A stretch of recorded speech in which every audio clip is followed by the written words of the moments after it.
لا حول ولا قوة إلا بالله العلي العظيم. بسم الله الرحمن الرحيم. الحمد لله رب العالمين، والصلاة والسلام على سيد المرسلين أبي القاسم محمد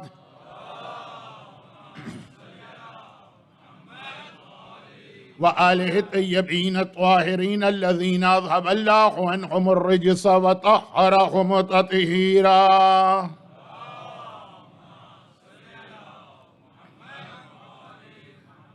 سيما على بقية الله في الأراضين وحجته على العالمين، عجل اللهم له الفرج ولعنة الله على أعدائهم أجمعين. أما بعد، فقد قال الله عز وجل في كتابه المبين وفرقانه المتين وقرآنه المجيد: بسم الله الرحمن الرحيم. قل إن صلاتي ونسكي ومحياي ومماتي لله رب العالمين لا شريك له بذلك أمرت وأنا أول المسلمين.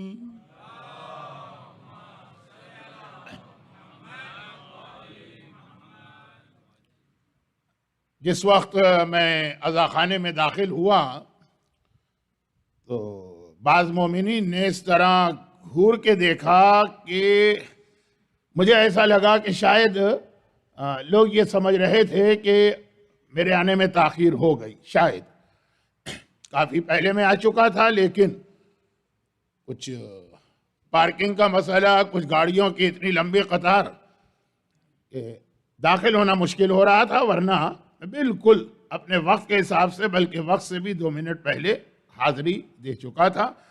لیکن 3 دن سے آپ دیکھ رہے ہیں کہ وقت بچانے کے لیے میں خطبہ بھی مختصر تلاوت کر رہا ہوں اور تمہید بھی کوئی نہیں ہوتی ہے، براہ راست مجلس کا آغاز ہو جاتا ہے.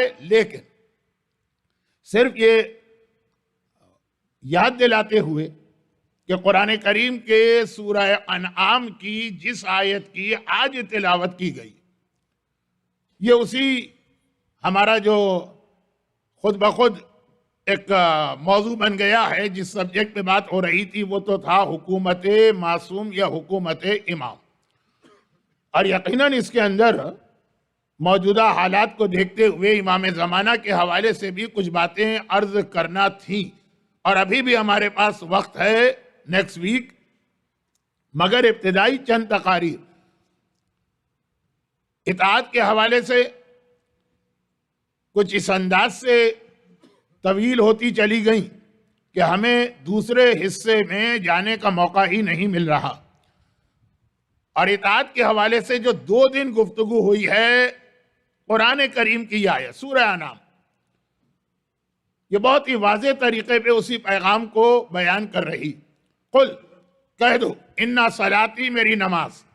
2 دن سے یہ نماز کا تذکرہ بھی ہو رہا تھا اور یہ وضاحت بھی کی جا رہی تھی کہ نماز جس کا 1 نہیں، 2 نہیں، 50 نہیں، 50,000 نہیں، پتہ نہیں کتنے ملین فوائد بیان کیے گئے.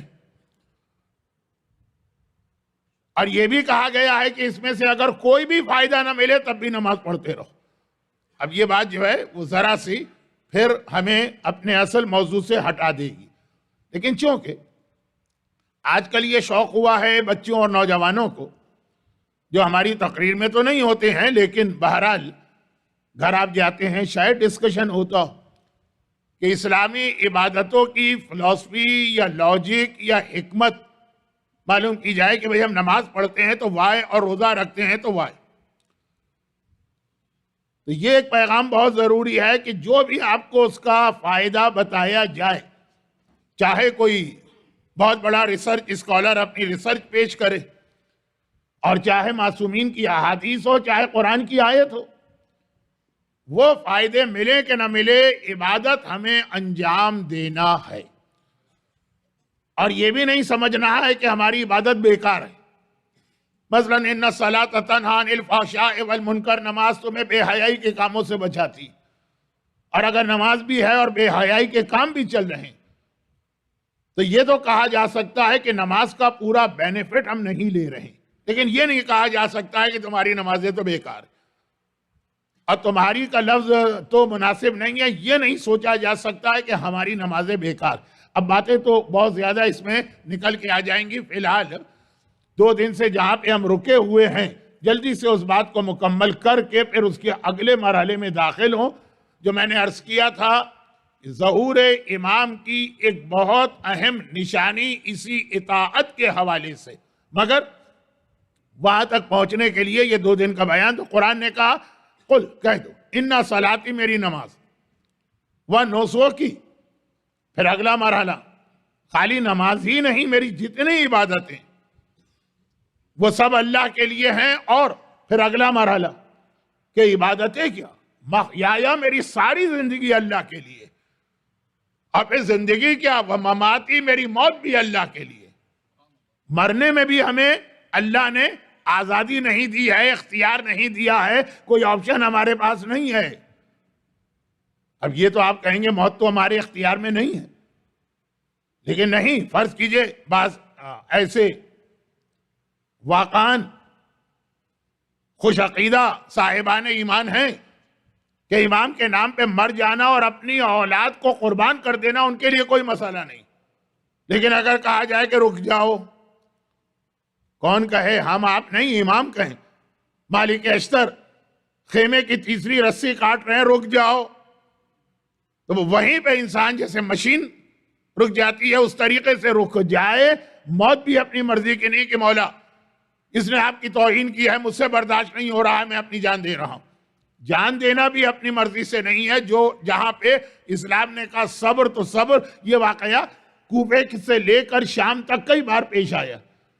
مولا سجاد یہ منظر ہم سے دیکھا نہیں جا رہا، البتہ اس نے خود سے قدم نہیں اٹھایا، پوچھ لیا مولا اجازت دیجئے کہ اس سے بہتر ہے میں مر جاؤں، کہا کہ نہیں، ہم صبر کر رہے ہیں، ہمارے گھر کی خواتین ہیں، جو عظمت زینب سجاد کو پتا ہے وہ کسی ایک عام مومن کو کوئی تھوڑی پتا، تمہیں بھی صبر کرنا ہے، کیونکہ آج کی دنیا میں یہ جان دینا لینے کا مسئلہ بھی بڑا نازک بن گیا ہے۔ کینیڈا کا مسئلہ نہیں ہے تو میں کیوں وقت لگاؤں، لیکن محیایا، میری ساری زندگی، میری ساری موت للہ، اللہ کے لیے۔ اب یہاں پہ ایک سوال پیدا ہو سکتا ہے جس کا جواب قرآن نے ہاتھ کے ہاتھ دیا ہے، لیکن میں اس جواب کی طرف ابھی نہیں جا رہا ہوں، اور وہ یہ ہے کہ آخر یہ میری ساری زندگی، میری موت یہ اللہ کے لیے، تو کیوں ہم اللہ کے لیے اتنی قربانی دیں؟ کہ رب العالمین، اس لیے کہ وہ عالمین کا رب ہے۔ یہ لفظ رب بہت اہم، ساری قربانیاں ہم سے مانگی گئی رب کے حوالے سے، وہ پال رہا ہے، وہ تمہیں دے رہا ہے، وہ تمہیں عطا کر رہا ہے، لیکن بات کی چیز یہ بات کی چیز، اور پھر 2 وجوہات بتائیں ہم کیوں اللہ کی ہر بات مانیں۔ سوال یہ پیدا ہوتا کہ اس لیے نمبر 1 کہ وہ رب، نمبر 2 لا شریک اللہ، اس کا کوئی شریک نہیں۔ یہ وہ ٹکڑا ہے آیت کا جو میں نے 4 دن پہلے عرض کیا تھا کہ سورہ نساء کی آیت وَمَا أَرْسَلْنَا مِن رَسُولٍ إِلَّا لِيُطَاعَ بِإِذْنِ اللَّهِ، اس آیت کی تلاوت میں نے عرض کیا تھا نا کہ 2 لفظوں کو سمجھانا ہے، مبین، شیطان مبین، اس آیت میں، اور بِإِذْنِ اللَّهِ، یہ دوبارہ یہی پیغام آج آنے والا تھا، اس لیے میں نے وہاں نہیں سمجھایا، یہاں پہ سمجھایا، اور وہ رک کے صرف ایک بات کہتا ہوں، اس میں زیادہ وقت نہیں لگاتا ہوں، لیکن پھر بھی موضوع کا حصہ۔ اب یہ واقعہ بعض علماء نے شہزادی زینب کبریٰ کے لیے لکھا، بعض علماء نے آقا عباس کے لیے لکھا، بہت مشہور واقعہ ہے، بہت مختصر واقعہ۔ البتہ زیادہ تر علماء نے کہا کہ یہ والا واقعہ شہزادی زینب کا، وہ گنتی سکھانے والا واقعہ آقا عباس کا، اور وہ یہ ہے کہ شہزادی باپ بیٹی کو تعلیم دے رہا، عالمہ غیر معلمہ ہیں، لیکن کچھ چیزوں کی خبر اور پھر اس کے اعتبار سے تربیت، علی نے زینب کو تربیت اور خبر دی تھی، خاص طور پہ کربلا کا حوالہ۔ ایک بار بیٹی نے کہا بابا یہ بتائیے کہ آپ اللہ سے محبت کرتے ہیں؟ اب یہ سوال ہی مولا سے پوچھنا عجیب لگ رہا ہے، لیکن ایک پیغام باپ اور بیٹی کو مل کے ہمیں دینا تھا۔ اب اس کائنات میں اللہ سے محبت کرنے والا علی سے بڑھ کے کون ہے؟ تو کیا جواب دیا ہوگا وہ تفصیلات میں نہیں جاتا گا، بے شک بیٹی، اور بابا کیا آپ ہم سے محبت کرتے ہیں؟ زینب تولی کی وہ بیٹی ہیں جو اردو کا محاورہ، جب آپ ایسی بیٹی کو دیکھتا ہے تو خون بڑھ جاتا ہے، انتہائی خوشی۔ کہا بیٹی اس میں بھی کوئی شک نہیں، زینب اب ہیں، ایک تجربہ بھی ہمارا ہے، ایک محاورہ بھی ہمارے یہاں ہے کہ باپ بیٹیوں سے زیادہ محبت کرتے ہیں ماں بیٹوں سے۔ اب چونکہ مجلس کے آخر میں زینب کبریٰ ہی کے لال کا تذکرہ ہونا، وہ بیٹے تھے، ماں کی محبت آغاز میں خود بخود بیٹی ہے اور باپ سے سوال کر رہی کہ ہم سے محبت کرتے ہیں کہاں؟ کہا تو بابا بتائیے ایک دل میں دو محبتیں کیسے جمع ہو رہی ہیں؟ اللہ سے محبت ہے یا ہم سے محبت؟ اگر دونوں سے محبت ہے تو ایک دل میں یہ دو محبتیں، محبت اس کو کہتے ہی نہیں، اٹیچمنٹ کہہ سکتے ہیں، کسی سے متاثر ہونا کہہ سکتے ہیں، لیکن محبت جو ہے وہ ایک دل میں ایک ہی آئے گی۔ اب ایک سوال کیا جا رہا ہے، اور یہ سوال اس لیے میں نے عرض کیا کہ دونوں آیتیں جو 2 دن پہلے تلاوت کی، جو آج تلاوت کی، اس کے پیغام کو مکمل کرنا ہے، اور کل رات کی مجلس جہاں تک پہنچی تھی اس کو بھی اسی سے آگے بڑھانا۔ یہ 3 چیزیں جمع ہو رہی ہیں تو مختصر واقعہ، بابا یا اللہ سے محبت یا ہم سے محبت، ایک دل کے اندر دو محبتیں کیسے جمع ہوتی ہیں؟ اور واقعاً اگر ایک دل میں دو محبتیں جمع ہو جائیں تو جب محبتیں آپس میں ٹکرائیں گی، وہ اطاعت کا مشکل مرحلہ جو کل بات گزری، اللہ کچھ کہہ رہا ہے، اولاد کچھ کہہ رہی، اللہ کچھ کہہ رہا ہے، بیوی کچھ کہہ رہی، اللہ کچھ کہہ رہا ہے، رشتہ دار کچھ کہہ رہے ہیں۔ اور اگر ذرا سا میں اس کو، جیسے اس وقت میں نے بہت عام سی مثالیں دے دی، ذرا سا میں اس کو تاریخی حوالہ دے دوں تو تاریخ میں بھی بعض واقعات ایسے ملتے ہیں، مثلا مقتل کی مشہور ترین روایتوں میں سے ایک ذوالجناح کا امتحان، ہمارا اور آپ کا نہیں، ذوالجناح کا امتحان۔ دو محبتیں ٹکرا رہی ہیں، حسین کہہ رہے ہیں مقتل کی جانب چلو، سکینہ کہہ رہی ہے کہ مت چلو، رک جاؤ۔ بہت مصائب کی روایت ہے، اور واقعاً ایسی روایت کہ آدمی سنتا ہے اور آنکھوں میں آنسو آتے ہیں، لیکن وہ تو انشاءاللہ میں عاشور کے دن زندہ رہا تو پڑھوں گا۔ لیکن اب یہاں دو حکم ٹکرا رہے ہیں، دو محبتیں ٹکرا رہی ہیں۔ حکم اس لیے ٹکرا رہے ہیں کہ دو محبتیں ٹکرا رہی ہیں۔ ذوالجناح حسین سے بھی محبت کرتا ہے، ذوالجناح سکینہ سے بھی محبت کرتا ہے۔ ذوالجناح حسین کا حکم بھی نہیں ٹال سکتا، ذوالجناح سکینہ کا حکم بھی نہیں ٹال سکتا۔ اب یہ والا پیغام، یہ ہے لا شریک اللہ کی آج وضاحت، یہ ہے 2 دن پہلے باذن اللہ کی وضاحت، اور یہ ہے زینب کبریٰ کا سوال کہ بابا ایک دل میں دو محبتیں آ ہی نہیں سکتی ہیں، کیسے آ رہی؟ اور اس کے بعد پھر اس سے پہلے کہ باپ جواب دے، بیٹی نے خود ہی جواب دے دی، کہا کہ ہاں بابا مجھے پتا ہے یہ دو محبتیں نہیں ہیں، محبت صرف اللہ کی ہے، ہماری محبت بھی اللہ کی وجہ سے، ہماری محبت بھی اللہ کی وجہ سے، یہاں تک کہ اب ہمارا عقیدہ ہے کہ مولا سے بھی محبت کرتے ہیں اللہ کی وجہ سے، رسول سے بھی محبت کرتے ہیں اللہ کی وجہ سے۔ ساری محبتوں کا اختتام اللہ ہے، اطاعت اصل میں وہی ہوتی، اور چونکہ یہ دو محبتیں کبھی نہیں ٹکرائیں گی، کیونکہ رسول سے محبت بھی اللہ کی وجہ سے، تو رسول جو کہیں گے وہی ہوگا جو اللہ نے کہا ہے، علی کی محبت بھی اللہ کی وجہ سے۔ مجھے پتا ہے کہ جملہ بعض لوگ ابھی سمجھ بھی نہیں پا رہے ہوں گے، لیکن باقی جو محبتیں جہاں ٹکراؤ ہوتا ہے وہاں یہی پرابلم آتا ہے کہ اب دو محبتیں ہیں تو دو اطاعتیں آ گئی، اور دو اطاعتیں آ گئی تو اس کا ٹکراؤ آ گئے، اور ٹکراؤ آ گیا تو قرآن کی آیت آ گئی۔ دیکھیں اب وہ آیت دوبارہ میں تلاوت کر دوں، وما ارسلنا من رسول الا لیطاع، ہم نے رسول بھیجا تاکہ اس کی اطاعت کرو باذن اللہ، اطاعت رسول بھی کرو اللہ کی وجہ سے۔ اور یہاں بھی یہی پیغام، للہ رب العالمین، میری زندگی اللہ کے لیے، لا شریک اللہ، اس لیے کہ اس کا کوئی شریک نہیں ہے، دو ذاتیں نہیں ہیں کائنات میں کہ ہم اس کی بات بھی مانیں اور اس کی بات بھی مانیں، بات صرف ایک کی مانیں گے، وہ رب بھی ہے، اس کو سمجھانے کا وقت نہیں، اور اس کا کوئی شریک بھی نہیں ہے۔ بذالک امرت، یہ ہے اطاعت کا آج سمجھیے آخری پہلو، بذالک امرت، اس نے حکم دیا، انا اول المسلمین، میرا کام ہے سر جھکا کے اس کا حکم مان لینا۔ لیکن قرآن کریم نے مثال کیا دی اسی آیت میں، اسی آیت میں مثال کیا دی؟ میری نماز اللہ کے لیے ہے اور میری ساری زندگی. نماز کو ذریعہ بنایا زندگی بھر کی اطاعت کا. جیسے نماز میں آپ اللہ کی آنکھیں بن کر کے اطاعت کرتے ہیں. اور الحمدللہ ہم تو مجلس کی برکت سے واقعات جانتے ہیں کہ ایسے لوگ بھی عالم اسلام میں گزرے کہ نماز میں بھی اللہ کی عبادت نہیں ہے. اگر فجر کی نماز 2 کی 4 پڑھا دی تو پڑھ لی لوگوں نے. یہ اللہ کی اطاعت نہیں ہے، اطاعت حکمران کی اطاعت. لیکن ہمیں اور آپ کو معلوم ہے کہ ہمارے پاس نماز کی حد تک کسی اور کی اطاعت نہیں. اچھا، اب ہمارے یہاں بھی نماز کے اندر بہت زیادہ انٹرفیرنس شروع ہو رہا ہے، مداخلت شروع ہو رہی، لیکن اس میں وہ مومن اپنی جگہ سمجھتا ہے کہ اللہ نے اس طرح کی نماز بتائی تو جیسے نماز آپ ایسی ہی پڑھیں گے جیسی اللہ کہہ رہا. یہ ٹریننگ. جب کھڑا کرے گا اللہ نماز میں تو ہم کھڑے ہو جائیں گے، جب وہ زمین پہ جھکا دے گا جھک جائیں گے، جب زمین پہ گرا دے گا گر جائیں گے. وہ 2 دن بات ہو گئی، اس کو دہرانا مقصد نہیں. قرآن نے کہا اسی طرح سے تمہاری ساری زندگی. جو نماز کا پیغام ہے، پھر آیا و نسو کی، یہ بھی میں نے کل آدھا جملہ پڑھا، اس کو ابھی مکمل کروں گا.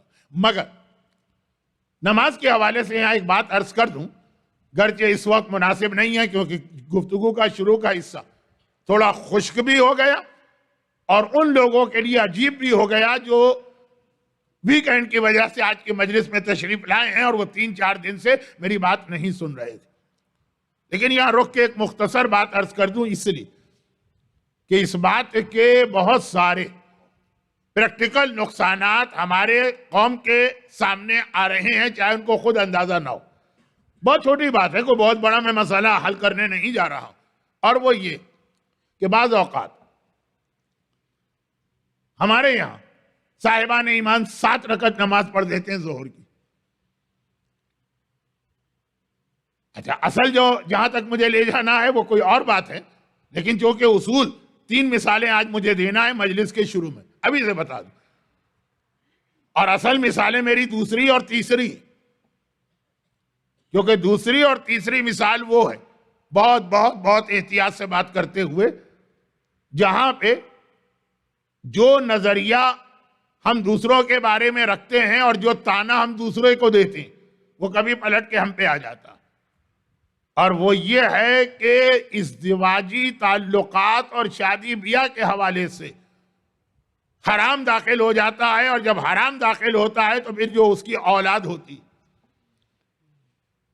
میں بہت احتیاط سے بات کرنا چاہتا ہوں. مجھے پتا ہے کہ چھوٹے بچے اور بچیاں تو مجالس میں نہیں ہیں، لیکن پھر بھی حرام کی اولاد، یہ حلال کی اولاد نہیں. یہ ہمارا بعض روایات کی وجہ سے کچھ کے بارے میں نظریہ بھی ہے، اور جہاں پہ روایت نہیں بھی ہے تو ہم فوراً یہ تانا دے دیتے ہیں. بلکہ بعض اوقات اپنوں کے درمیان بھی جب کسی سے ایسا اختلاف ہو کہ ہم یہ سمجھیں کہ یہ عقیدہ غلط ظاہر کر رہا ہے تو وہاں بھی یہ تانا دے دیتے ہیں. جبکہ یاد رکھیے گا کہ یہ وہ تانا ہے یا یہ وہ ٹونٹنگ ہے یا وہ اعتراض ہے، اس آدمی پر یہ جا ہی نہیں رہا ہے جس کا نام ہم لیتے ہیں. یہ اس کے قابل احترام ماں اور قابل احترام باپ کی جانب اشارہ کیا جا رہا. جھگڑا اس سے ہوا ہے، بات وہاں ہے، لیکن یہ ہمارا آج کا یہ موضوع نہیں. میرا موضوع یہ کہ یہ 2 جو مثالیں میں دوں گا، پہلی تو صرف ذہن متوجہ ہو جائے، دوسری اور تیسری تو اس کے ذریعے یہ خرابی ہمارے یہاں بھی آ جاتی. البتہ یہ جو اللہ کی رحمت کا پہلو ہے وہ اپنی جگہ. تو بات یہاں سے سنیے کہ 7 رکعت نماز بھی ہمارے یہاں لوگ پڑھ لیتے ہیں. کون؟ بہت ہی مقدس، متقی، پرہیزگار، وہ نمازی جن کی نماز حسینی نماز ہے، یزیدی نماز نہیں. یزیدی نماز کی پہچان کل میں نے قرآن سے ہی کی تھی، فَوَيْلٌ لِّلْمُصَلِّينَ الَّذِينَ هُمْ عَنْ صَلَاتِهِمْ سَاهُونَ. تباہی ہو، ویل ہو، عذاب ہو، جہنم ہو ان نمازیوں کے لیے جو نماز میں لاپرواہی، بے توجہی، کھڑے ہو گئے آ کے نماز کی صف میں، کیونکہ الذین ہم یراؤون، وہ نماز بھی ریاکاری کے لیے پڑھ رہے ہیں. اب بعض اوقات لوگ کہتے بھی ہیں کہ مولانا آپ کی بعض باتیں ایسی ہیں کہ اگر کوئی دشمن سنے گا تو وہ تو ہمارے خلاف اس کو استعمال کرے گا. لیکن میں نے یہ دیکھا بھی اور خود اپنی آنکھوں سے دیکھا، اس لیے کہہ رہا ہوں کہ اب مثلا مجلس کے بعد نماز ہونا، مجلس ختم ہوئی نماز ہونا ہے، تو اب کچھ ایسے لوگ ہیں جن کو نماز نہیں پڑھنا، لیکن وہ ان کو عجیب لگ رہا ہے، اچھا نہیں لگ رہا ہے کہ وہ نماز ہو رہی ہے ہم نماز نہ پڑھے، وہ نماز کی صف میں آ کے کھڑے ہو جاتے، نماز کی نیت سے نہیں کہ پبلک کی نگاہوں میں ہم آ نہ جائیں کہ یہ نماز نہیں پڑھ رہا۔ ایک پریشر بن گیا ہے ویسٹرن کنٹریز، پاکستان میں یہ پریشر نہیں بنا ہے، وہاں مسجد میں نماز ہوگی، اسی مسجد کے صحن میں کتنے ہی لوگ آپ کو کھڑے باتیں کرتے نظر آئیں گے، 2 4 5 تو یہاں بھی ہوتے ہوں گے لیکن وہ شاید والنٹیئر ہوتے ہیں۔ خیر، تو خلاصہ یہ ہے کہ اب یہاں پہ ایک پریشر ہے۔ میں نے کہا کہ ابھی آپ میرے سامنے واش روم سے نکلے ہیں اور آپ نے وضو بھی نہیں کیا اور نماز پڑھ لی؟ کہا مولانا وہ تو بس سب کے ساتھ کھڑا ہونا تھا، اس لیے ہم اس کے اندر آ کے کھڑے ہو گئے۔ عشاء کی نماز میں ایک مومن میرے برابر میں آ کے شریک ہوئے، میں خود جماعت میں تھا، جماعت کوئی اور عالم پڑھا رہے تھے، وہ دیر سے آئے، چوتھی رکعت تھی ہماری تب وہ آئے، اللہ اکبر کہہ کے شامل ہوئے اور اس کے بعد اسی چوتھی رکعت کے جو ان کو پہلی رکعت کی نماز ختم کر لی۔ یہ ایک رکعت کی نماز تو کوئی ہے ہی نہیں واجب نماز اسلام میں۔ اب کہا کہ وہ ہم نے نماز یہ ان کے جملے نہیں ہیں، لیکن مفہوم نماز کی وجہ سے کوئی تھوڑی پڑی ہے۔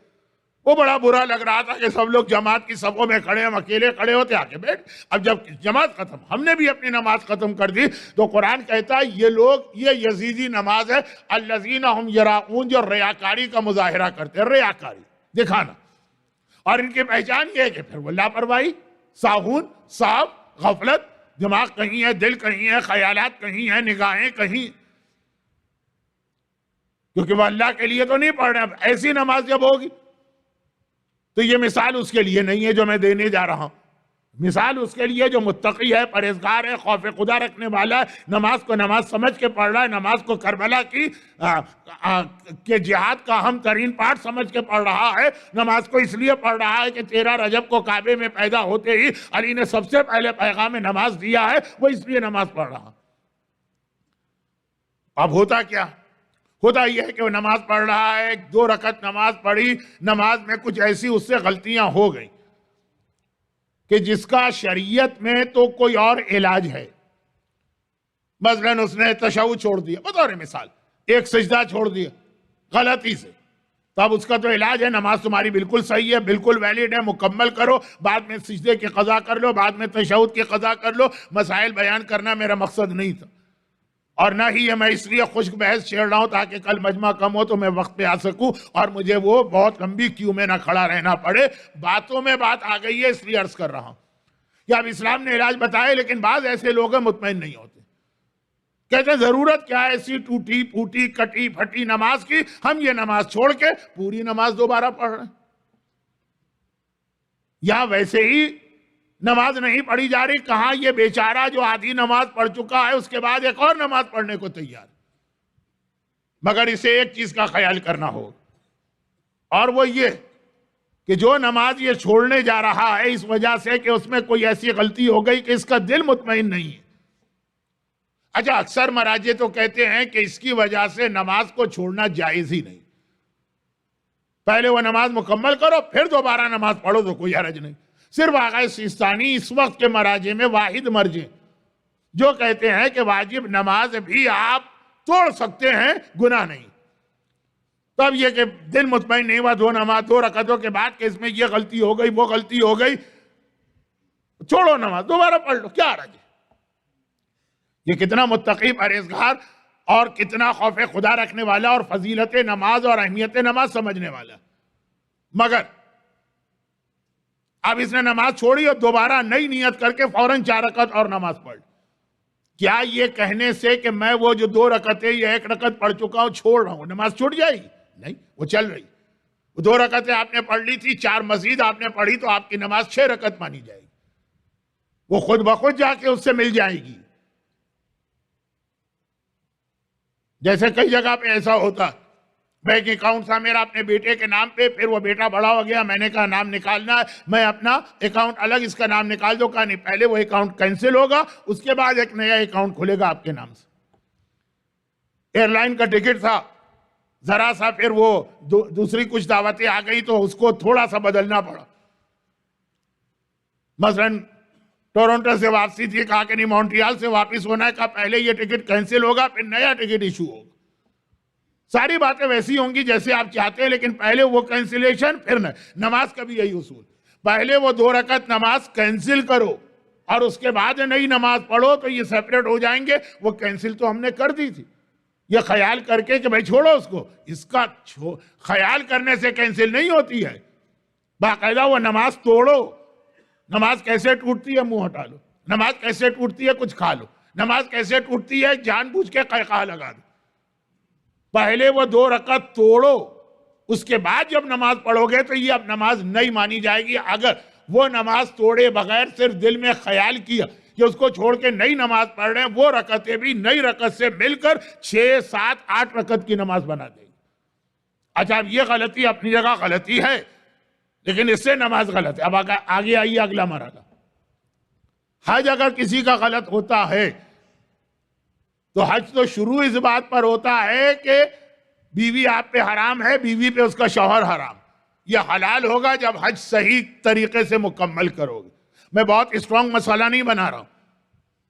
لا علمی کی وجہ سے اگر غلطیاں ہو جائیں تو ہمارے یہاں وہ گناہ بھی نہیں مانا جاتا، وہ اولاد بھی غلط نہیں مانی جاتی. لیکن جو تانا ہم دوسروں کو دیتے ہیں کہ جب آپ نساء نہیں کرتے اولاد حرام ہے، وہ تانا اس میں بھی آتا ہے. وہ کیا؟ اور آج کل یہ بہت ہو رہا. خانہ کعبہ کے گرد گھومنا حج کا لازم حصہ، ہر ایک کو معلوم. یہ مجلس تو لگ ہی نہیں رہی ہے، لیکن چونکہ نماز اور حج اطاعت کی ایک ٹریننگ ہے جس طرف میرا موضوع جا رہا تھا. اور پھر آخری مثال تو میں دوں گا جو لشکر امام میں شامل ہونے کی ٹریننگ. 3 مثالیں تھیں اور تینوں مثالوں کا خلاصہ ایک جملہ کہ پہلے والی عبادت کو کینسل کرو پھر دوسری عبادت شروع کرو تو یہ دوسری عبادت صحیح مانی جائے گی. اور اگر پہلے کو کینسل نہیں کیا یہ اس کے ساتھ مل کے سارا معاملہ گڑبڑ ہوگا. خانہ کعبہ کا طواف 7 چکر لگانا. ابھی ہم نے چکر لگائے، 1 چکر لگایا یا 2 چکر لگائے. حج والے یہ اس لیے بھی کہا کہ خانہ کعبہ کا طواف بغیر حج کی نیت کے بھی آپ کر سکتے ہیں، بلکہ وہ تو وہاں کی اہم ترین عبادت ہے، وہ سنت طواف نہیں جو حج کا حصہ. بہت زیادہ دھکے لگے، بہت پریشر مجھ میں آیا کہ اب آپ کنفیوز ہو گئے کہ میں نے جو 2 راؤنڈ لگائے ہیں، یہ 2 سرکٹ، یہ 2 چکر، یہ صحیح رہے کہ صحیح نہیں رہے.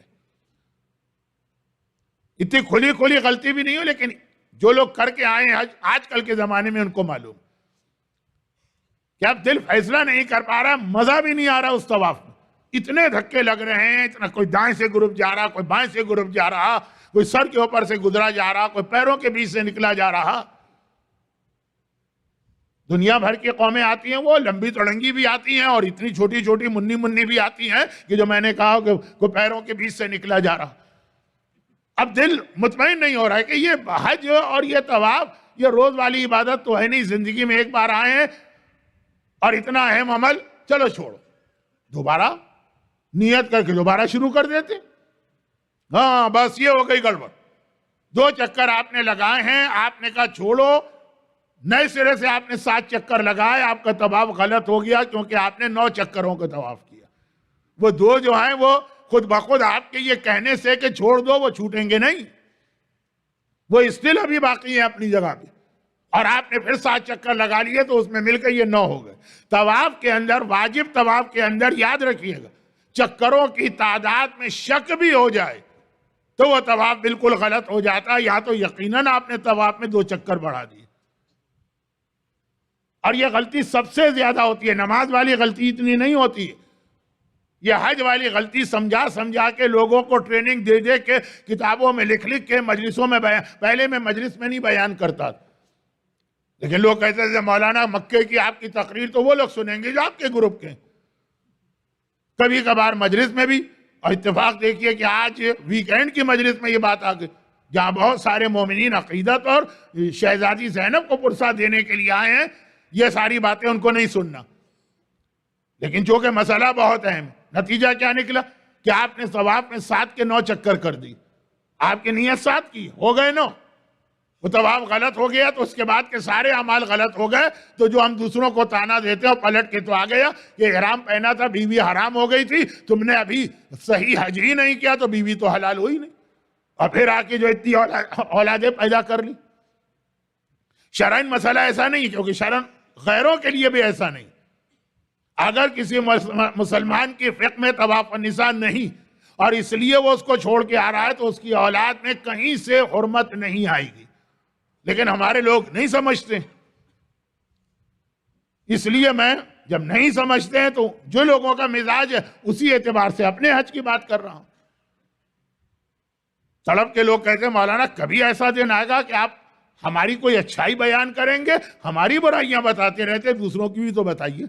لیکن اس کے نقصانات، یہ جو روایت کا جملہ ہے کہ آخری زمانے میں اگر 70 بچے پیدا ہوں گے تو اس میں 69 کے نسب میں گڑبڑ ہوگی. اب وہ گڑبڑ اس اعتبار سے نہیں کہ وہ قابل احترام خواتین نے کوئی فعل حرام اور گناہ کیا، اس قسم کی خرابی ہے. تو اب اس کا طریقہ کیا ہے جو ابھی آپ نے شروع میں سن لی. پہلے وہ 2 چکر آپ کینسل کیجئے، اس کے بعد نئے 7 چکر لگائی. وہ 2 چکر کیسے کینسل ہوں گے؟ جو نماز کا طریقہ تھا کہ کیسے نماز کی 2 رکعتیں کینسل ہیں، کوئی ایسا کام کرے جو نماز توڑ دیتے ہیں، یعنی چہرہ ہٹا لے. اسی لیے بہت سارے مومنین کرام ایسے ہیں جو ہر نماز کے اختتام پر اپنا چہرہ ہٹا دیتے ہیں تاکہ جو نماز آپ نے ابھی پڑھی وہ لیگلی اور آفیشلی کمپلیٹ مانی جائے. اب یہاں طواف کے اندر چہرہ ہٹانے سے تو طواف نہیں ٹوٹتا. جو چیزیں طواف توڑنے والی ہیں ان میں سے کوئی ایک کام کر لیں. مجمع سے نکل کے جائیے، آدھے گھنٹے کے بعد آ جائیے. آدھے گھنٹے کا گیپ اگر آ جائے چکروں کے بیچ میں تو وہ طواف خود بخود کینسل. یا یہ کہ مجمع سے نکل کے جائیے 2 رکعت نماز پڑھ لیجئے کوئی بھی، اگر طواف کے چکروں کے بیچ میں آپ نے نماز پڑھ لی ہے تو وہ آپ کے جتنے چکر تھے وہ کینسل ہو گئے. بہرحال کچھ نہ کچھ ایسا عمل کرنا ہوگا. اور میں آپ کو یقین دلاتا ہوں کہ پچھلے 2-3 سالوں میں اتنا مجمع بڑھ گیا ہے طواف کے دوران کہ جو غلطی میں نے ابھی آپ کو بتائی ہے یہ مور دین 70% مومنین اور مومنات کر کے آ رہے. لا علمی ہے، جان بوجھ کے نہیں کر رہے تو وہ نقصانات نہیں آ رہے، لیکن بہرحال حج مکمل حج نہیں رہا. اچھا یہ دوسری مثال. تیسری مثال تو دینے کی ضرورت نہیں کیونکہ یہ علماء آج کل بہت دیر ہے. لیکن جب ایک ہی موضوع اور ہمارا موضوع اطاعت ہے، اس کے اندر نماز اور حج شامل تھا، تیسرا فی الحال شامل نہیں تھا. مگر جب یہاں تک بات پہنچی ہے اور بہت ہی وہ مختصر بات، بعض جگہوں پہ رواج ہے، میں کتنی احتیاط سے بات کروں کہ کوئی غلط میسج بھی نہ جائے اور صحیح مسئلہ بھی پہنچ جائے. بعض جگہوں پہ یہ رواج ہے کہ شادی سے پہلے بعض حرام چیزوں سے بچنے کے لیے لڑکے اور لڑکی کے درمیان صیغہ پڑھا دیا جاتا ہے یا ٹیمپریری میرج ہو جاتی ہے، اور اس کے بعد پھر جو بھی والدین نے طے کیا اس کے اعتبار سے جو اصل پرماننٹ نکاح ہے وہ ہوتا. مگر وہاں بھی یہی غلطی ہو رہی کہ اگر وہ ٹیمپریری میرج کا پیریڈ چل رہا ہے تو جب تک کہ وہ مکمل نہیں ہوگا پرماننٹ نکاح جسے ہم لوگ نکاح کہتے ہیں وہ ہو ہی نہیں سکتا. وہ ہو ہی نہیں سکتا. اگر کیا گیا تو یہ دوسرا والا نکاح غلط ہے، ہوا ہی نہیں نکاح. وہ ٹیمپریری میرج تھی مثلا 1 سال کے لیے، 10ویں مہینے میں کہا کہ بھئی اب 2 مہینے اور کیوں انتظار کریں، جو مقصد تھا وہ حاصل ہو گیا، لڑکے لڑکی نے ایک دوسرے کو سمجھ لیا، تیاریاں ہو گئی ہیں، چلو ابھی سے نکاح کر دو، اور 2 مہینے ابھی باقی. تو یہ جو نکاح کیا گیا غلط ہو گیا، اور وہ جو پرانا نکاح 2 مہینے بعد وہ مکمل ہو گیا. یہ لڑکا اور لڑکی ایک دوسرے پہ حرام ہو گئے، نامحرم ہو گئے، حتیٰ یہ کہ دیکھنا تک حرام. وہاں پوری زندگی گزرے گی. کیونکہ پہلے پرانا والا کینسل کرو نکاح، اس کے بعد نیا پڑھ سکتے ہو.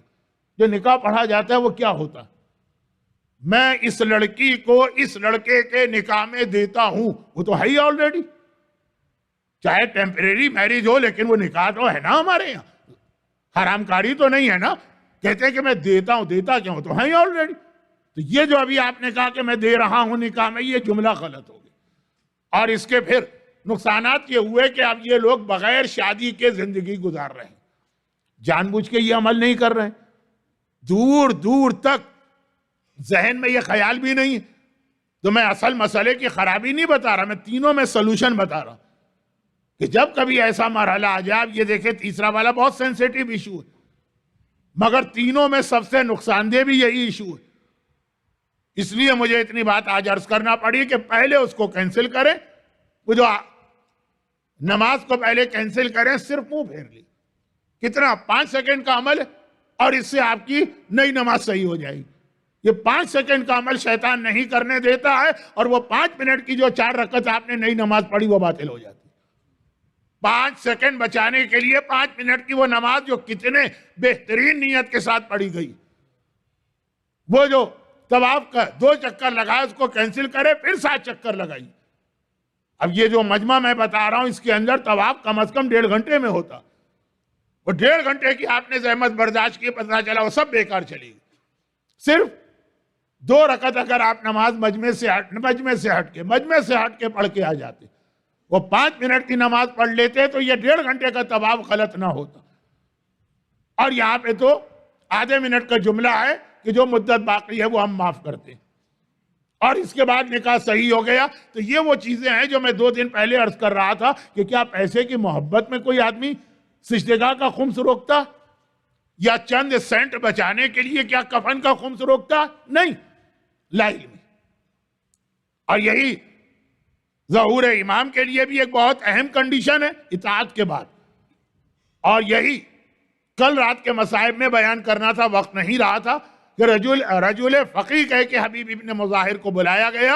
حبیب کی نہ شجاعت کو اہمیت دی گئی، نہ محبت کو اہمیت دی گئی، یعنی ساری چیزیں اہم تھی، سب سے اہم، نہ بچپنے کی دوستی کو۔ رجل فقیہ یہ علم دین جاننے والا مرد ہے، کیونکہ یہ سارے بلنڈر، اب جتنا اونچے لیول کا آدمی ہوگا اس کی غلطیاں بھی اس سے اتنی ہی بڑی ہوتی۔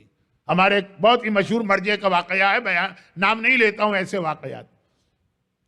بارش ہو گئی نجف، اور زمین پہ پانی جمع ہو گیا اور کیچڑ ہو گیا۔ سامنے سے دیکھا کہ ایک بچہ آ رہا ہے، یہ بچہ جو جا رہا ہے اس کو راستہ دے دیجئے، اسی ایج کا ہوگا، وہ آنے والا بچہ، یہ جانے والا ہے، وہ آنے والا۔ ایک مرتبہ انہوں نے دیکھا، کہا بیٹا سنبھل کے چلو، بارش ہے، زمین سلپری ہے، پھسل گئے، ہاتھ منہ بھی ٹوٹ سکتا ہے، فریکچر بھی ہو سکتا۔ لیکن تھا بہرحال بہت ہی ہوشیار بچہ، کہا کہ آپ کی نصیحت کا شکریہ، میں تو احتیاط کروں گا، لیکن مجھ سے زیادہ آپ احتیاط سے چلے، آپ اگر پھسل گئے تو کتنے لاکھ لوگوں کے اعمال جو ہیں وہ غلط ہو جائیں گے۔ اب یہ زمین پہ پیر پھسلنے والا مسئلہ نہیں ہے، یہ ہے کہ اگر مرجع سے غلطی ہو جاتی، اگر مجتہد سے غلطی ہو جاتی تو اس کے نقصانات کتنے زیادہ ہوتے ہیں۔ تو مرجع اور مجتہد تو میں نے صرف بات سمجھانے کے لیے کہا، وہاں تو امام نے کہا کہ یہ عام مومنوں سے، یہ تمہارا پرابلم نہیں ہے، مرجع کو دیکھ بھال کرنے کے لیے ہم موجود، لیکن لشکر امام میں جو شامل ہوگا اس سے اگر غلطی ہو، اور غلطیاں ڈیولپ اسی طرح ہوتی، پہلے نماز کی لاپرواہی، پھر حج کی لاپرواہی، پھر نکاح کی لاپرواہی، مگر بات کہاں سے گھومتی بھی کہاں پہنچ گئی۔ آئیے منزل مصائب کا وقت آ رہا، آئیے اصل بات کو اختتام تک پہنچایا جائے کہ قرآن کریم نے یہاں محیایا اصل ہم سے ڈیمانڈ کی، پوری زندگی میں اللہ کی اطاعت کرنا، للہ رب العالمین، میری زندگی اس کے لیے، بس ختم بات، دیٹس آل۔ جب آپ نے کہہ دیا اس کے لیے ہے تو ہر کام اس کی مرضی سے کرنا، مگر آغاز کیا نماز سے، کہ نماز وہ ٹریننگ بنتی جو 3 دن سے بات ہو رہی تھی، لیکن اس کے بعد روزہ، اسی لیے آیت ہے اِنَّ صَلَاتِي وَنُسُكِي، نسک کے 2 معنی، دونوں میرے موضوع کا حصہ ہے، لیکن بہت جلدی میں آگے بڑھ رہا ہوں۔ نسک کا ایک مطلب ہے عبادتیں، تو روزہ آ گئے۔ نسک کا ایک مطلب ہے حج، تو وہ حج پہ بات مکمل ہوگی کہ 3 عبادتیں ٹریننگ، وہ روزانہ کی ٹریننگ ہے، روزانہ میں بھی 5 مرتبہ، اور اس کے بعد سال میں 1 دفعہ کی ٹریننگ روزہ۔ روزہ کیا؟ نماز کے مقابلے میں زیادہ دیر ہوتا، 16 گھنٹے 18 گھنٹے 12 گھنٹے کھانا ہے نہیں کھا رہے، اور بھوک بھی لگی، جو حلال ترین نعمتوں میں سے ایک ہے وہ ہمارے سامنے ہے، لیکن نہیں جا رہے اس طرف۔ اور وہ ساری چیزیں اب یہ پورے روزے کے مسائل بتا کے آج کی مجلس کو بالکل ہی خشک نہیں کرنا چاہتا، آلریڈی بہت زیادہ خشک ہو گئی، لیکن وہ ٹریننگ ہے کہ نہیں؟ جس طرح سے نعوذ باللہ غلط نہ ہو جائے، شکاری کتے کو ٹرین کیا جاتا ہے، پھر جب ٹرین ہوتا ہے تو کیا ٹرین ہوتا ہے؟ منہ کو خون بھی لگ گیا ہے، لیکن جب تک کہ آقا اشارہ نہیں کرے گا وہ آگے نہیں بڑھے گا۔ وہ والا جو اس غصے کا کنٹرول اس کتے میں ہوتا ہے وہ مومن میں نہیں پیدا ہو رہا، کیونکہ وہ ٹریننگ پوری نہیں لے رہا روزہ۔ اور پھر سب سے آخر میں مرحلہ آتا ہے زندگی میں ایک بار حج۔ البتہ روایتوں کی روشنی میں ہمارے سارے مراجع، خاص طور پر آیت اللہ السیستانی لکھتے ہیں کہ اگر اللہ نے صاحب حیثیت کیا ہے تو ہر 5 سال کے بعد اپنے حج کو ریپیٹ کرو۔ بہت بہت بہت اس کی تاکید کہ اگر ہمارے اختیار میں ہوتا تو فتویٰ بھی دے دیتے کہ یہ واجب ہے ہر 5ویں سال، لیکن خیر یہ تو مرجع کے اختیار میں بھی نہیں۔ مرحوم آیت اللہ خوئی کا وہ جملہ کہ ہم شریعت بتاتے ہیں، ہم شریعت بناتے نہیں ہیں، وہاں ہاتھ پاؤں کٹیں، لیکن بہت زیادہ تاکید یہ ہے بڑی ٹریننگ۔ جو نماز سے ٹریننگ شروع ہوئی 5 منٹ کی، وہ حج میں جا کے مکمل ہوتی، اور حج کی ٹریننگ ذرا سی پیچیدہ ٹریننگ ہے۔ دیکھیں روزے میں کیا ہے؟ کھانا حرام، ختم بات۔ اب آپ کو اس بحث میں نہیں پڑھنا ہے کہ بریانی پکی ہے کہ نہاری پکی ہے کہ پورک پکا ہے کہ ہندو کے ہاتھ کا گوشت پکا ہے کہ نماز شب پڑھنے والے شیعہ قصائی کے ہاتھ کا پکا ہوا کھانا۔ حرام تو حرام، یہ آسان ہوتا ہے۔ وہاں مشکل ہوتی ہے جہاں کہا جائے کہ یہ چیزیں آدھی حلال ہیں آدھی حرام ہیں اور تحقیق تم کرو۔ یہ جو ابھی آغا خوئی کا جملہ میں نے عرض کیا تھا نا، یہ میں خود اس وقت موجود تھا۔ بہرحال میرا بچپنا تھا، بہت زیادہ بچپنا بھی نہیں، لیکن یہ ہے کہ 12 13 14 سال کی عمر، اور ایک خاتون بحث کر رہی تھی ان سے۔ اچھا وہ بحث ان معنوں میں نہیں جو ہماری یہاں کی عورتیں کرتی ہیں، بہت ہی ادب اور احترام کے ساتھ، کہ یہ جو آپ کا فتویٰ ہے کہ یہ والے میوزک حلال ہیں اور یہ والے میوزک حرام ہے، یہ ہم کو کنفیوز کیے دے رہے ہیں، کیونکہ ہم اپنے بچوں سے بات کرتے ہیں وہ کہتے ہیں یہ حلال میوزک۔ تو اب یہ جو کنفیوژن ہو جاتا ہے کہ یہ آدھے حلال میوزک آدھے حرام میوزک، بھائی ہمارے گھر کا ماحول، خاتون کہہ رہی ہیں، عراقی تھی، ہمارے گھر کا ماحول نہیں ہے ہمارے گھر میں میوزک۔ آپ کے اس فتوے کی وجہ سے ہمارے بچے وہ میوزک سن رہے ہیں، بحث کرتے ہیں تو کہتے ہیں یہ حلال میوزک۔ ہم کنفیوز ہیں تو آپ ایک فتویٰ دے دیجئے، حلال حرام کو چھوڑے کہہ دیں میوزک حرام ہے، تاکہ اس بحث میں پڑھنے کی ضرورت ہی نہ پڑے کہ یہ جو ایڈورٹائز کے ساتھ میوزک آتی ہے یہ حلال ہے کہ نہیں، اور وہ جو نیوز کے شروع میں میوزک آتی ہے وہ حلال ہے کہ حلال نہیں۔ یہ تو اب دنیا بہت آگے بڑھ گئی ہے، جبکہ میں بات کر رہا ہوں یہ 35 سال پرانا تو واقعہ ہے۔ واقعاً ایسے مذہبی گھرانے تھے کہ جہاں پورے مکمل میوزک بند ہوتی تھی، جیسے جو میری ایج کے لوگ ہیں بلکہ مجھ سے بھی تھوڑے چھوٹے والے۔ آپ کو یاد ہوگا پہلے پاکستان میں عاشورے کے دن ریڈیو اور ٹیلی ویژن پر کسی قسم کی کوئی میوزک نہیں ہوتی، تو اس انداز کا جن گھروں کا ماحول، تو وہ تو فرسٹریشن میں کہتی ہے کہ دے دے فتویٰ کیا ساری میوزک حرام، ختم بات۔ اب نہ ہمیں کنفیوز ہونا ہے نہ ہمارے بچوں، ہمارے بچے باغی نہیں، وہ دین کی مخالفت نہیں کرنا چاہتے، وہ گناہ کے لیے ایکسکیوز نہیں لانا چاہتے، لیکن کہتے ہیں مسئلہ جب یہ ہے تو ہم اس پہ عمل کر رہے ہیں۔ تب آغا خوئی نے میرے سامنے یہ جملہ کہا تھا کہ ہم شریعت بتاتے ہیں، ہم شریعت بناتے نہیں، جو حدیث امام میں ہے وہی فتویٰ میں نے آپ کو دیا۔ لیکن واقعاً یہ مشکل مسئلہ تو ہے۔ روزے میں ایسا نہیں، پینا حرام ہے اب ہر چیز، چاہے وہ شراب ہو چاہے وہ زمزم کا پانی، ختم بات۔ پتہ چل گیا آدمی کو کہ ہاتھ باندھ کے رکھنا، کھانا حرام، یہی نماز کا مسئلہ۔ حج میں تو ایسا نہیں، حج میں کیا کہ آدھی چیزیں حلال ہیں تو آدھی چیزیں حرام۔ اب ہر لقمے کے اوپر خیال کرنا پڑ رہا ہے یہ حلال ہے کہ حرام۔ دیکھیں ٹریننگ بڑھ رہی، میں بہت زیادہ اس کو نہیں واضح کرنا چاہتا ورنہ میرا اصل موضوع کہاں جائے گا۔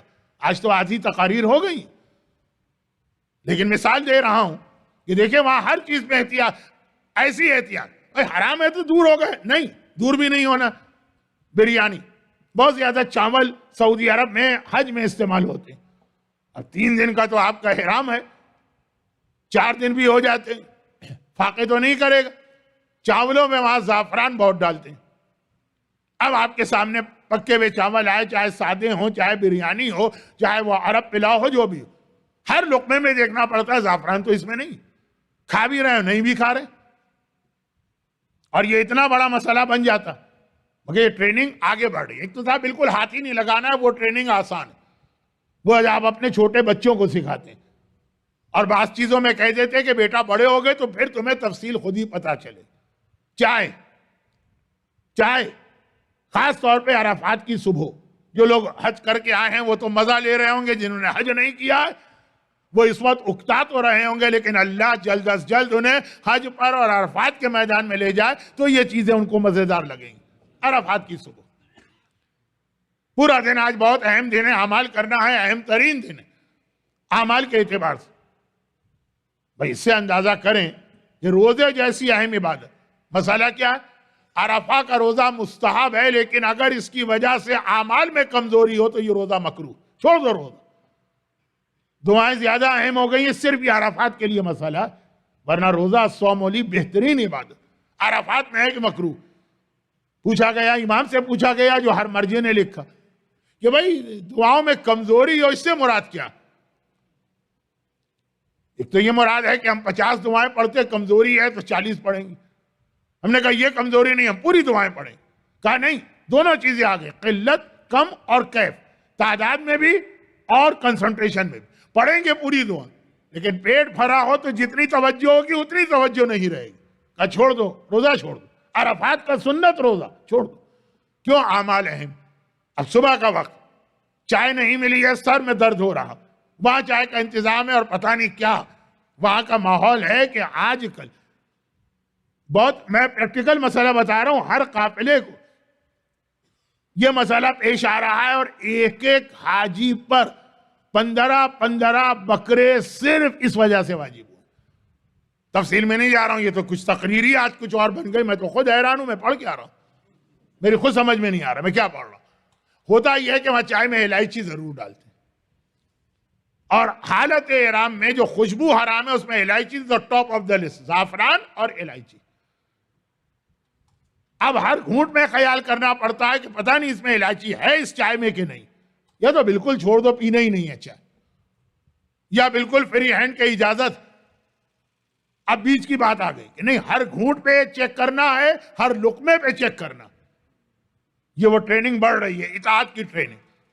اب واقعاً جہاں پہ لوگ جن کو یہ مسئلہ ان کے قافلے والے بتاتے ہیں، بعض جگہ تو مسئلہ بتایا بھی نہیں جاتا، قافلے والے کہتے ہیں کہ بھائی ہم مسئلہ بتا دیں گے، اور وہاں چائے تو الائچی ہی کی بنا کے وہ عرب دے گا، تو مصیبت ہماری ہوگی کہ لوگ کہیں گے بغیر الائچی والی چائے لے کر آئیے، آپ ہیں قافلے کے لیڈر، کون اس زحمت میں پڑے، وہ جانے، ان کا کام جانے. آدھی حد تک یہ بات صحیح بھی ہے، پوری نہیں. تو اب مسئلہ یہ کہ ہر لقمے پہ احتیاط، ہر گھونٹ پہ احتیاط. اور یہ تو میں نے بہت جلدی کی مثالیں دے دی. آپ کہیں گے جلدی کی مثالیں 1 گھنٹہ لے گئی تو دیر کی مثالیں کتنی ہوتی ہیں. سورہ بقرہ سے آدمی گھبراتا ہے، سورہ فیل کو دیکھ کر، ہاتھی اور بقرہ اور گائے، لیکن میں ادھر نہیں جا رہا، بات کو ختم کرتا ہوں. حج ٹریننگ بڑھ گئی، 3 دن تو مسلسل آپ کا احرام رہتا. خوشبو جو ہے وہ احرام اترنے کے بعد بھی حرام ہے، ہر ایک کو پتا، مجھے بتانے کی ضرورت نہیں. تو اب یہ ساری ٹریننگز وہ ہیں جو آپ کو اصل میں لے جاتی ہیں اطاعت تک. اس کا مقصد یہ ہے کہ یہ خالی مصلی کی حد تک تم نہیں ہو اطاعت گزار، اور خالی خانہ کعبہ کی حد تک نہیں ہو تم اطاعت گزار. اب تمہیں یہی جذبہ پوری زندگی میں نافذ کرنا ہے. ان صلاتی و نسکی و محیای و مماتی للہ رب العالمین لا شریک لہ بذالک امرت وانا اول المسلمین. میری نماز بھی پوری اللہ کے لیے، میری زندگی بھی پوری اللہ کے لیے ہے. اس نے حکم دیا ہے، میرا کام اس کے حکم کو ماننا. یہ منزل ان عبادتوں کے ذریعے سے ہمیں اور آپ کو بتائی جاتی ہے. اور جیسا کہ میں نے جملہ اس سے پہلے عرض کیا کہ اس کی بہترین اور مکمل ترین مثال میدان کربلا. جتنی مکمل اطاعت امام آپ کو وہاں پہ نظر آئی، یہ جتنی مثالیں دی جا رہی وہ سب آپ کو میدان کربلا میں نظر آ رہی ہیں. یہاں رک کر اب اطاعت ہی کے حوالے سے ایک چھوٹی سی بات، مولائے متقیان پر جو اعتراضات عام مسلمانوں نے بھی کیے. دیکھیں، علی کی محبت تمام مسلمانوں میں مشترک نظریہ، تمام مسلمانوں میں مشترک عقیدہ، پورا عالم اسلام مانتا. جو نہیں مانتے ہیں ان کو عالم اسلام سے خارج بھی سمجھتا. علی کی محبت، لیکن علی سے محبت کرنے والوں نے میرے مولا کی ظاہری خلافت کے حوالے سے میرے مولا پر کچھ اعتراضات کیے. اب میں وقت نہیں ہے تو میں جملوں کو بنا سوار کے نہیں پیش کر رہا ہوں، اور اپنی قوم کی ٹریجڈی بھی بیان کر دوں. آج دنیا کے بہت سے علاقوں میں انکلوڈنگ ٹورنٹو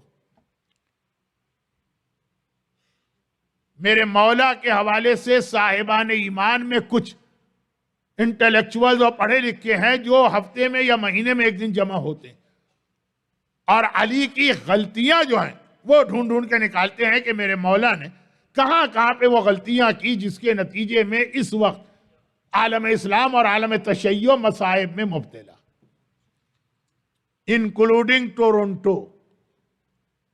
لیکن بہرحال وہ غلطیاں نعوذ باللہ علی کے کردار کے حوالے سے نہیں. وہ جو ایک آدھ روایت بعض مسلمانوں نے لکھ دی وہ صاحبان ایمان کا موضوع نہیں کہ نعوذ باللہ وہ جو ڈاکٹر اسرار احمد کا مسئلہ تھا اور شراب کی آیت اور نماز کی آیت، میں تو اسے توہین سمجھتا ہوں. لیکن یہ علی کی سیاسی غلطی ہے. کہتے ویسے کردار کے اعتبار سے تو علی سے بہتر کوئی گزرا ہی نہیں ہے اس کائنات میں. اگر ہمارا عقیدہ نہ ہوتا، مجمع میں کچھ لوگ اختلاف کریں گے لیکن بہرحال شیعت کا عقیدہ کہ رسول اللہ علی سے افضل ہے، اگر یہ عقیدہ نہ ہوتا تو جو حالات اور واقعات ہمارے پاس علی کے حوالے سے ہیں تو شاید یہ چیزیں رسول کی سیرت سے بھی ہم کو بلند نظر آتی. لیکن وہ ہمارا عقیدہ ہے اور عقیدہ بھی بنا بنایا نہیں ہے، دلیلوں کے ساتھ. خیر، تو میرے مولا کہا کہ نہیں، ذاتی کردار بہت سی جگہوں پہ یہ مسئلہ پیش آتا، اور فلاں آدمی کا وہ بہت اچھے آدمی لیکن اس پوسٹ کے اہل نہیں. آدمی بہت اچھے ہیں. میں تو مذہبی آرگنائزیشن کے حوالے سے بات کرتا ہوں کہ ٹھیک ہے وہ مذہبی آرگنائزیشن ہے، بہت ہی اچھا، متقی، مقدس، دیانتدار، آنیسٹ آدمی، لیکن ایک ادارہ چلانے کے لیے جو کیپیبلٹیز ہیں، جو صلاحیت ہے، وہ ان میں نہیں. مولا پہ یہ اعتراض، چنانچہ پھر ایک لسٹ بنتی ہے کہ علی نے کہاں کہاں پہ غلطیاں کی جس کے نتیجے میں خود بھی شہید ہوئے اور اپنی اولاد کو بھی شہید کروایا. اگرچہ ان میں سے بعض تو علی کے منہ پہ کہہ دی گئی تو علی نے اس کا فوراً جواب بھی دے دیا. ان میں سے ایک اعتراض یہ ہے کہ قیس کو گورنری سے کیوں ہٹائے. یہ بہت بڑا مولا پر اعتراض. یہ الگ بات ہے کہ جب کبھی کسی مجمع میں یہ سمجھ کے یہ بات کہتا ہوں کہ بھئی میں نے ایک لفظ قیس کہہ دیا اور علی کے اوپر اعتراض کہہ دیا، آگے مجھے کچھ پڑھنے کی ضرورت نہیں. جیسے ابھی 2 مرتبہ میں نے 5 مجلسوں میں اتنا کہہ دیا مالک اشتر خیمے کی رسیاں کاٹ رہے تھے، واقعہ ہر ایک کو پتا ہے، چنانچہ آگے مجھے کوئی بیان کرنا ہی نہیں پڑا. لیکن پتہ نہیں کیا بات ہے کہ بہت سی جگہوں پہ آدھے سے زیادہ مجمع نے کہا کہ یہ قیس ہیں کون اور یہ کون سے ہٹائے جانے کی بات. ویسے تو لیلا مجنون والے مجنون کا نام بھی قیس عمری ہے، لیکن یہ جو قیس ہے بہت اہم شخصیت. مولا پہ بہت بڑا اعتراض. لیکن میں یہ خیال کرتے ہوئے کہ اس وقت میں کونسل آف اسلامک گائیڈنس کے سینٹر میں اس مجمع سے بات کر رہا ہوں جو بہت ہی پڑھا لکھا، مجھ سے زیادہ معلومات رکھنے والا، اتنے علماء کو سننے والا، تو اس لیے میں اس جملے کی آگے تشریح نہیں کرتا ہوں. لیکن صرف ایک جملہ اس حوالے سے، لیکن مولا نے باوجود ناخوشی کے، علی راضی نہیں تھے قیس کو ہٹانے پر، پھر بھی قیس کو ہٹایا. کیوں؟ پریشر جو علی پر آیا، اطاعت کی بات ہو رہی، اور کیسے لوگوں کا پریشر آیا. میں نام بھی لینا چاہوں تو بہت ڈر لگ رہا، لیکن یہ خیال کرتے ہوئے کہ پورا واقعہ چونکہ آپ کو معلوم ہے تو آپ اس میں توہین کا پہلو نہیں لیں گے. جب معاویہ سے صلح نامے پہ دستخط ہو رہے تھے، علی نے اپنے شاگرد اور چچا زاد بھائی اور سمدھی عبداللہ ابن عباس کو بھیجا کہ تم جاؤ. اتنا پریشر علی کے گروپ کا، علی والوں کا ہے، یہ آدمی ہمیں نہیں چاہیے. جملہ کیا ہے کہ یہ تو آپ والا ہے. ہمیں تو چاہیے نیوٹرل آدمی،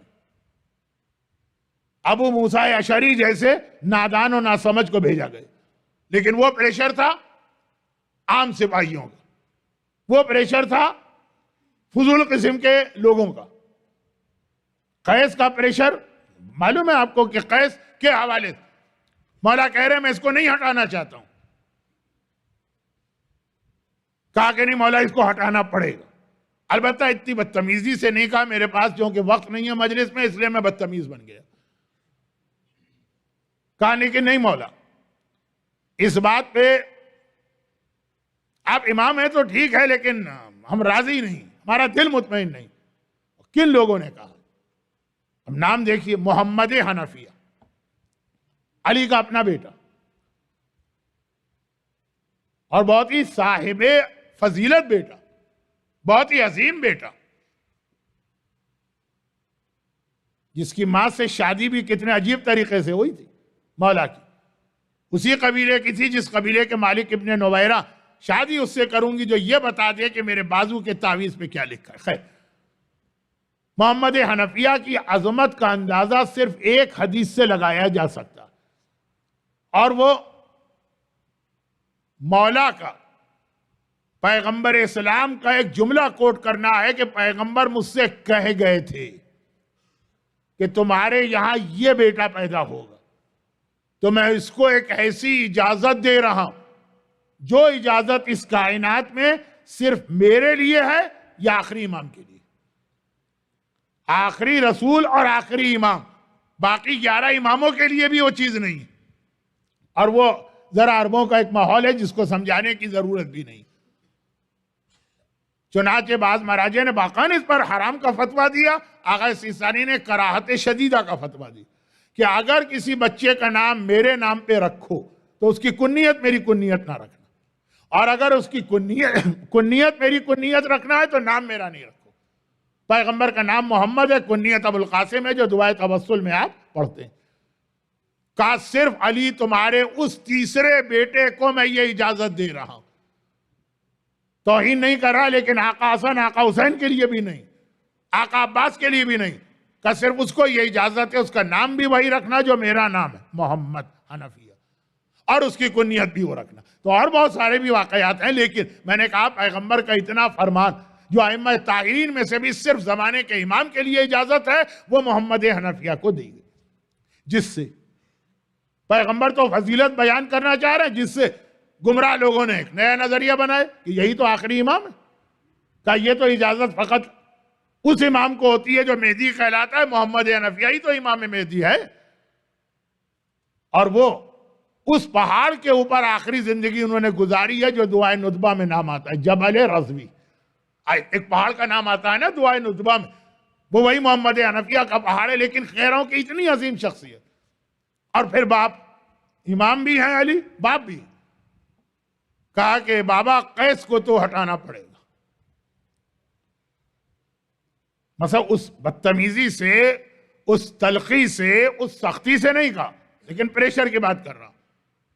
عبداللہ ابن جعفر طیار اونو محمد کے والد، جن کا آج دن ہے، وہ اونو محمد کے والد عبداللہ ابن جعفر طیار، کتنی پیغمبر محبت کرتے ہیں عبداللہ ابن جعفر طیار سے، سر پہ ہاتھ پھیر کے صرف ایک جملہ کہا جب یہ یتیم ہوئے تھے، یتیم کے سر پہ ہاتھ پھیرنے کا ثواب جو روایتیں ہیں وہ یہاں سے شروع ہوئی، پھر تو بعد میں آتی رہی، وہ ایک جملہ کہا تھا کہ بارک اللہ فی صفقت،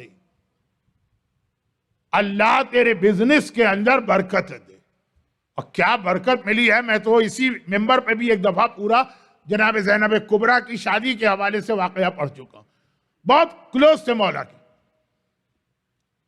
جناب زینب کے تو شوہر اس جملہ وہی جملہ سن لی، شادی کا موقع آیا تو مولا نے کیا کہا تھا، کس کی شادی کا، جب زینب اس عمر پہ پہنچی کہ شادی، تو مولا کا جملہ یاد کیجئے، بالکل وہی جملہ جو رسول اللہ کہہ چکے تھے جب فاطمہ شادی کی عمر کو پہنچی، مولا نے یہ جملہ کہا کہ اگر عبداللہ نہ ہوتا تو اس دنیا میں کوئی نہ تھا جو میری بیٹی زینب کے لیے میچ بنتا یا اس سے شادی ہوتی۔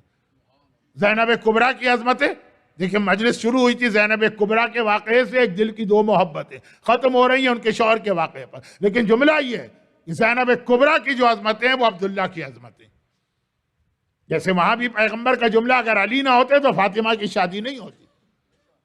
اتنا عظیم عبداللہ ابن جعفر طیار، اور آ کے علی سے کہہ رہے ہیں علی خالق خسر ہی نہیں ہے، فادر ان لا نہیں ہے، اس سے پہلے چچا ہیں، جعفر طیار کے چھوٹے بیٹے، چھوٹے بھائی کا مولا قیس کو تو ہٹانا پڑے گا۔ اب یہ ہٹانا پڑے گا کہ اندر حکمیہ پہلو آ رہا ہے میرے انداز سے، مولا یہ تو آپ کو اپنے چاہنے والوں اور ماننے والوں اور ہم جیسے اولادوں کی خواہش ماننا پڑے گی۔ آج تک تاریخ میں لکھا ہے، یہ تو آپ کو واقعہ بہت مشہور ہو چکا ہے آج کل تو، کہ معلوم ہے کہ قیس کا ہٹانا علی کی کتنی بڑی غلطی قرار پایا۔ بعض علماء نے تو یہاں تک لکھ دیا کہ یہ صفین وفین میں اور نہروان میں اور یہ جتنی بعد میں شکستیں ہوں، اس کا مین ریزن تھا قیس کو ہٹایا گیا۔ جو مولا نہیں چاہتے تھے عبداللہ ابن جعفر طیار جیسا قریبی رشتہ دار بیٹا ہے، محمد حنفیہ جیسا قریبی رشتہ دار، وہ آ کے پریشر ڈال رہا، وہ فضول لوگوں کا پریشر وہ بھی اتنا زیادہ، اور یہاں قریبی لوگوں کا اتنا پریشر، یہ ظہور امام کا اس سے بہت گہرا ربط ہے۔ یہ ماحول بنے گا جب امام ظاہر ہوں۔ تو ابھی تک تو آپ یہ سنتے آئے ہیں کہ جی وہ دشمن خون کے پیاسے، وہ علی کے مخالف اور علی پہ پریشر ڈالا خاندان کے افراد۔ اچھا بھی خالی دو نہیں ہیں، اور بھی لوگ ہیں کافی جنہوں نے یہ پریشر ڈالا، شاید عبداللہ ابن عباس بھی اس میں شامل، میں بھول گیا، واقعہ بہت مشہور ہے، آپ کو یاد آ گیا، آپ کو یاد ہوگا۔ اتنے قریبی افراد کہ ایک ایسا ماحول بنتا ہے کہ جب مولا کا ایک جملہ آیا، اس جملے سے ایک فارمولہ سنیے اور آج کی مجلس ختم۔ ویکینڈ کی مجلس تھی تو میں نے 15 منٹ زیادہ لے لی، یہ میں نے نہیں کہا 1 گھنٹے پر 15 منٹ زیادہ لیے، وہ تو ویسے ہی میں روزانہ 1.25 گھنٹہ پڑھ رہا ہوں، اس پر میں نے 15 منٹ زیادہ لیے، لیکن صرف 2 جملے، اور کل سے یہ 2 جملوں کی تشریح۔ مولا نے فرمایا کاش میرے ہاتھ آزاد ہوتے فیصلہ کرنے میں، یہ علی کہہ رہے ہیں۔ تو کس نے علی کے ہاتھ باندھے ہوئے ہیں؟ کیا اس کائنات میں کوئی ایسا پیدا ہوا ہے جو علی کے ہاتھ باندھ سکتا؟ پروردگار۔ حکم خدا سے علی کے ہاتھ بندھے ہیں کہ حکم خدا آ گیا، جو یہ لوگ کہہ رہے ہیں اس وقت ان کو کہنے دو اور ان کی مرضی کے مطابق عمل کرو۔ لیکن علی کا جملہ کاش میرے ہاتھ آزاد ہوتے، تو دنیا دیکھتی کہ علی کی حکومت کیسے ہوتی،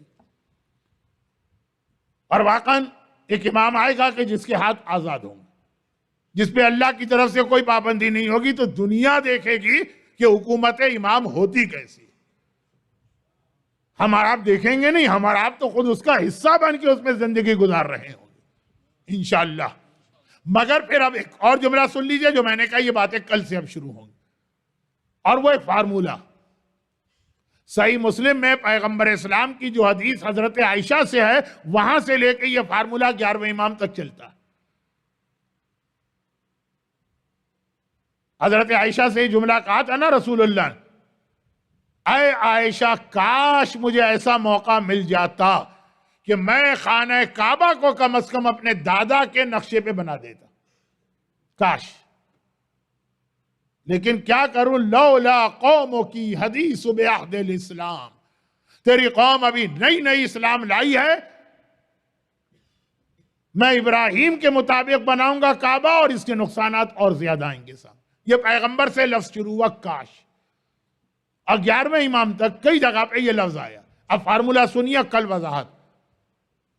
جب کبھی کوئی امام معصوم، بلکہ اللہ کا رسول بھی ملا لیجئے، کوئی بھی معصوم لفظ کاش استعمال کرے، کاش کا مطلب یہ ہے کہ کام کر دل چاہ رہا تھا نہیں کر پائے، بس یہ یاد رکھیے کہ وہ سارے کام زمانے کے امام کو کرنا ہے اور وہ کریں گے۔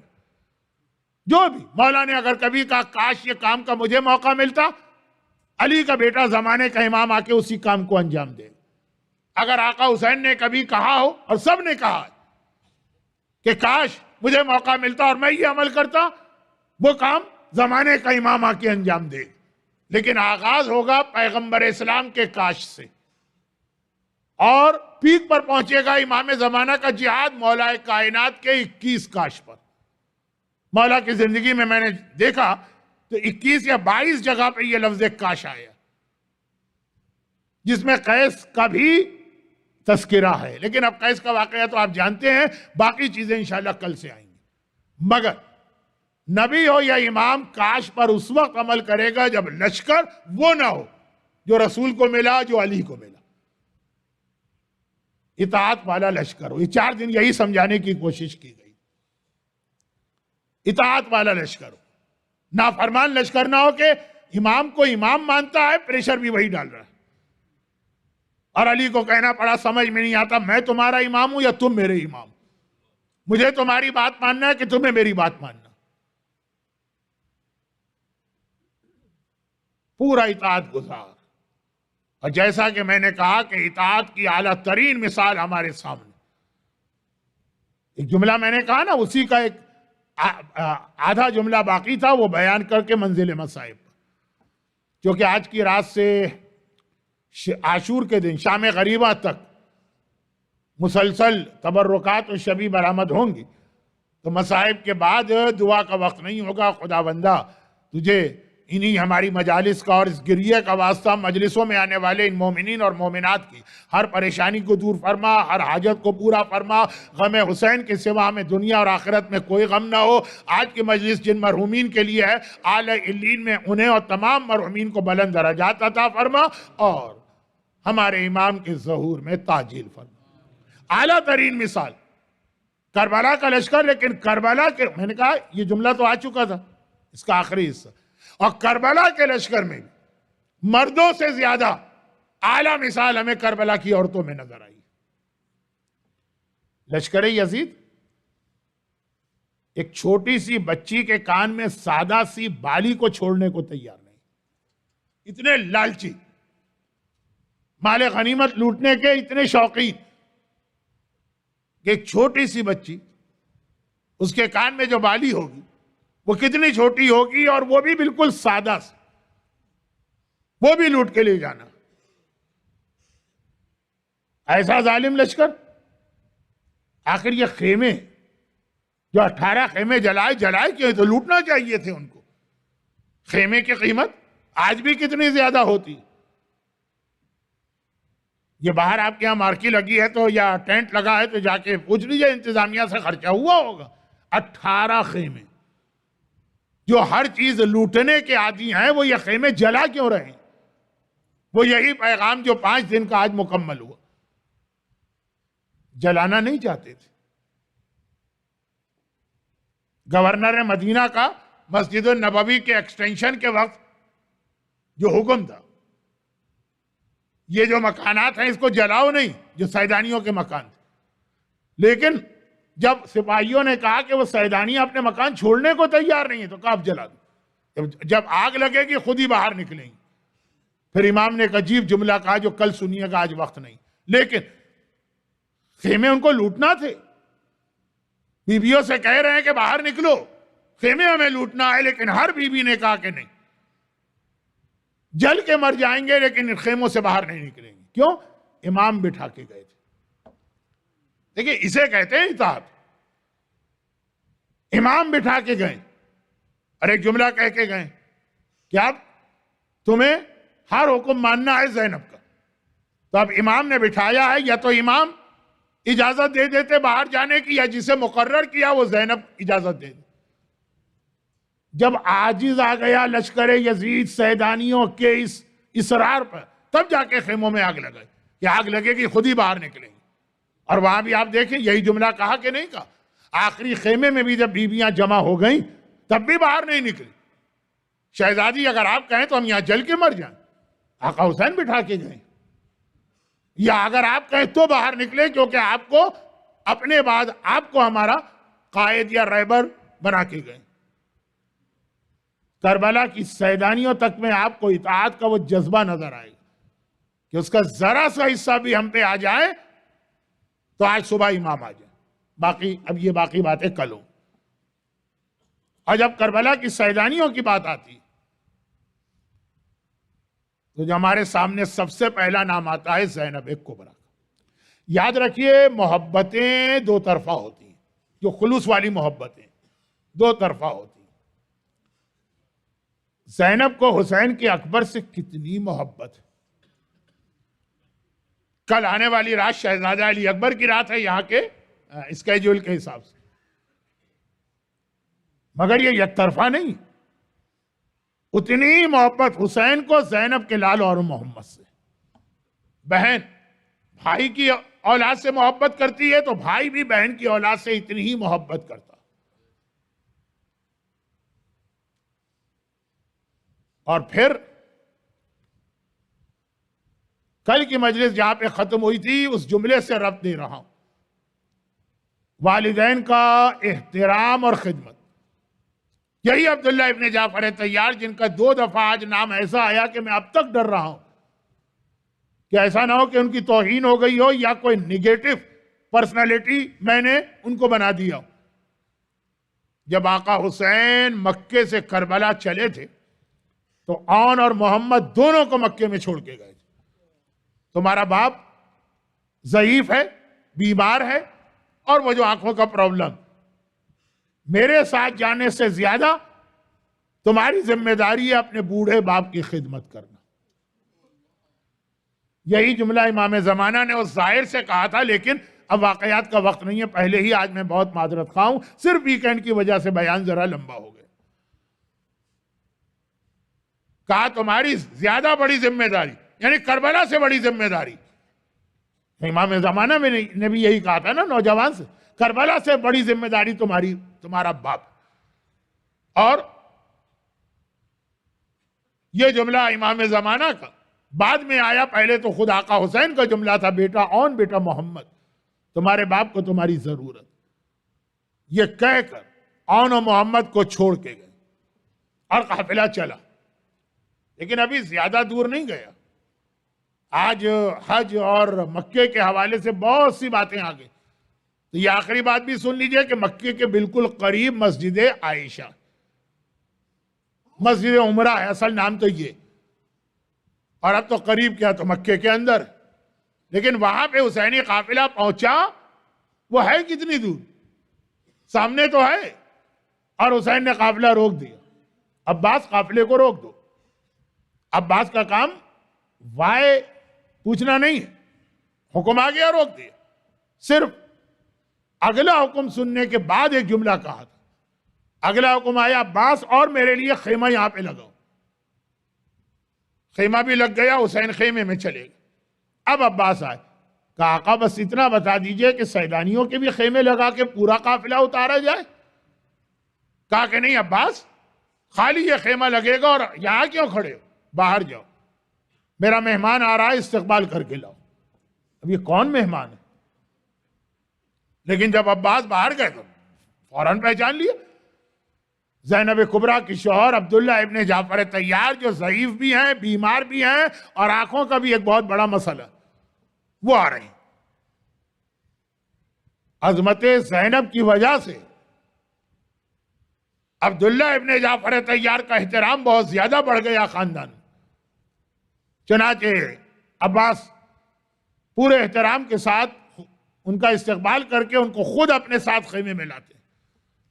عبداللہ ابن جعفر طیار نے پھر ایک مرتبہ بات دہرائی جو مدینے سے کہتے آ رہے ہیں، حسین اگر میرے اختیار میں ہوتا تیری پیشانی کے بال پکڑ کے تجھے روک لیتا، کوفے تو نہ جانے دیتا۔ یہ قیس کا جو واقعہ پیش آیا، یہ کوفے ہی کا تو واقعہ ہے جہاں عبداللہ خود تھے۔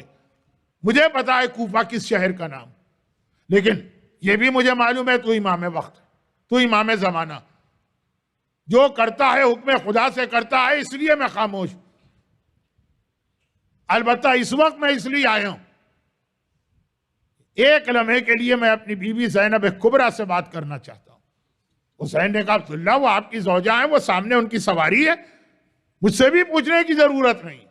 نہیں، یہ اطاعت، بیوی سے بھی بات کرنا ہے تو پہلے امامت سے اجازت لی جا رہی ہے۔ جو اطاعت 3 4 5 دن سے مختلف اینگل سے سمجھا رہا تھا۔ حسین نے کہا وہ آپ کی بیوی ہیں، وہ سامنے زینب کی ہماری ہے، کہا کہ نہیں پہلے تو اس سے اجازت لینا، جب اجازت ملی تو وہاں پہنچے۔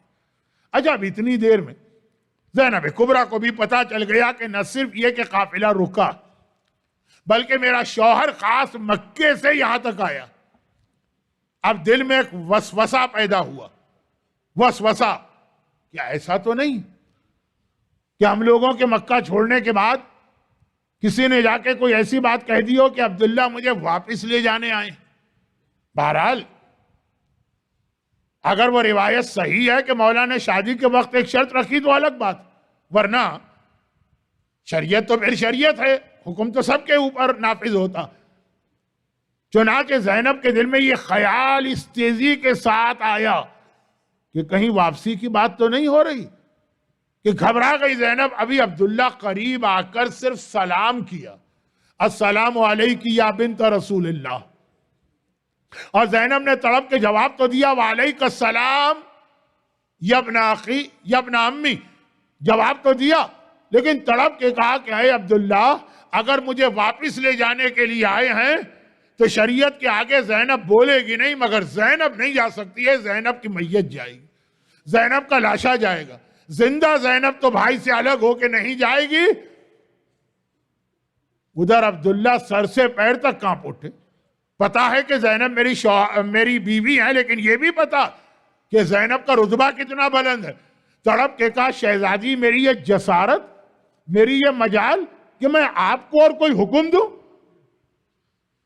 لیکن اس سے پہلے کہ عبداللہ کا پھر جملہ پورا ہو کہ آئے کیوں، صرف اتنا کہنا ہے کہ شہزادی آج خالی آپ کے دماغ میں ایک وسوسہ اور خیال آیا کہ ایسا تو نہیں کہ میرا شوہر مجھے واپس لے جانے آیا ہو تو آپ تڑپ گئی کہ بھائی سے الگ ہو کے بہن زندہ نہیں رہ سکتی۔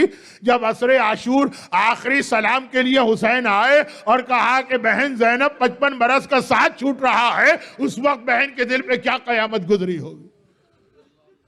لیکن ابھی عبداللہ کا جملہ، ایک مرتبہ کہا کہ شہزادی میری یہ جسارت، میری یہ مجال، میری یہ ہمت کہ میں آپ کو حکم دوں، میں تو صرف اس لیے آیا ہوں کہ مجھے پتا ہے میرا آقا کہاں جا رہا، یہ کتنی خطرناک منزل ہے، اور ہمارے اور آپ کے جد رسول اللہ نے کہا کہ جب کسی خطرناک منزل پہ جاؤ تو راستے کی مشکلات دور کرنے کے لیے صدقے کا سامان لے کے جاؤ۔ میں تو صدقے کا سامان لے کے آیا ہوں، اور وہ صدقے کا سامان کیا ہے؟ ایک مرتبہ اون کو آگے کیا، کہا اسے لے جائیے، اگر میرے آقا پہ وقت آئے تو میری جانب سے صدقہ کر دینا۔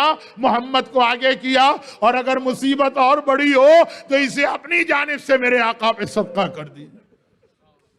ایسا باپ بھی آپ کو کائنات میں نہیں ملے گا، ایسی ماں بھی آپ کو کائنات میں نہیں ملے گی، جو اپنی دونوں اولادوں کو ہر وقت حسین پہ صدقہ کرنے کو تیار، یہاں تک کہ شب عاشور آ گئی۔ ایک مختصر سے روایت آج بھی پڑھ رہا ہوں، شب عاشور کے مصائب میں بھی پڑھوں گا۔ زینب کبریٰ اپنے خیمے میں ہیں، وہی خیمہ جو آپ بار بار کربلا کی زیارت میں خیمہ گاہ کی زیارت کرتے ہیں۔ زینب کبریٰ کا خیمہ بھی آپ دیکھتے ہیں، اسی خیمے میں زینب بیٹھی ہیں، آدھی رات کا وقت ہے۔ حسین ایک مرتبہ سیدانیوں کے خیموں کا جائزہ لینے چلے، اور جب زینب کے خیمے سے قریب سے گزرے تو ایک عجیب منظر دیکھا۔ دونوں بچوں کو اپنے سامنے بٹھایا، 10 سال کا اون، 9 سال کا محمد، دونوں کے سر پہ 2 بڑے بڑے امامے، ایک کے سر پہ ان کے دادا کا امامہ ہے، ایک کے سر پہ ان کے نانا کا امامہ، اور بٹھا کے کہہ رہی ہیں بیٹا اون و محمد کل تمہیں ایسا جہاد کرنا کہ تم اپنی زبان سے کچھ نہ کہنا۔ دشمن کی فوج پکار اٹھے کہ یہ بچے نہیں آئے ہیں، ایسا لگ رہا ہے کہ جعفر طیار آ گئے ہیں، ایسا لگ رہا ہے حیدر کرار آ گئے ہیں۔